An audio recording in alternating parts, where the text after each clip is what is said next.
আসসালামু আলাইকুম। আমি ঢাকায় এসেছি 2 সপ্তাহ হলো। আবার 1 সপ্তাহ পরে আমি সাউথ সুদানে ফিরে চলে যাব। তো আমার চ্যানেল দেখে অনেকেই আমাকে প্রশ্ন করেন, আমি তাদের উত্তর দেওয়ার চেষ্টা করি। অনেকে শুনেছেন আমি বাংলাদেশে এসেছি, আমাকে ফোন করেন। আজকে এক ভদ্রলোক আমাকে ফোন করেছেন, তো তার গল্পটি আমি আপনাদেরকে একটু শোনাতে চাই। তো তিনি সাউথ আফ্রিকাতে ছিলেন। আমি কথা প্রসঙ্গে জিজ্ঞেস করলাম যে আপনি এখন কোথায় যেতে চান। তিনি আমাকে বললেন যে তিনি সাউথ সুদানে যেতে চান।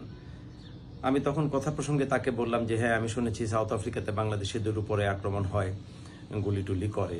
তো তিনি বেশ নিস্পৃহ স্বরে বললেন যে গুলি আমিও খেয়েছি, তবে সাউথ আফ্রিকার প্রতি আমার মনোযোগ একটু কমে আসাতে আমি এখন ইস্ট আফ্রিকা কিংবা সাউথ সুদানে যেতে চাই। আপনি আমাকে এই বিষয়ে একটু সহযোগিতা করবেন। আমি এই গল্পটি আপনাদেরকে এই জন্য বলতে চাই যে বাংলাদেশের মানুষের স্পৃহা, কর্মস্পৃহা এবং তাদের সাহস এবং বিদেশে যাওয়ার বিষয়ে তাদের আগ্রহ অপরিসীম।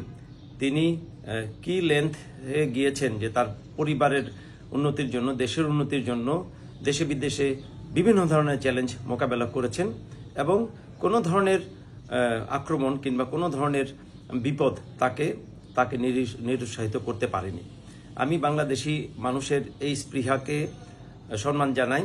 আমি আপনাদেরকেও বলতে চাই যে আপনারাও আপনাদের এক্সপ্লোরেটরি ভিজিট বহাল রাখুন, ইস্ট আফ্রিকাতে আসুন, আপনাদের স্মল মিডিয়াম বিজনেসের ব্যাপারে আমাদের সাথে যোগাযোগ করুন।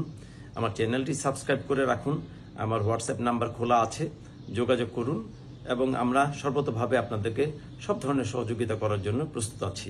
আশা করি সবার সাথে আমার যোগাযোগ বহাল থাকবে। সবাইকে ধন্যবাদ। আসসালামু আলাইকুম।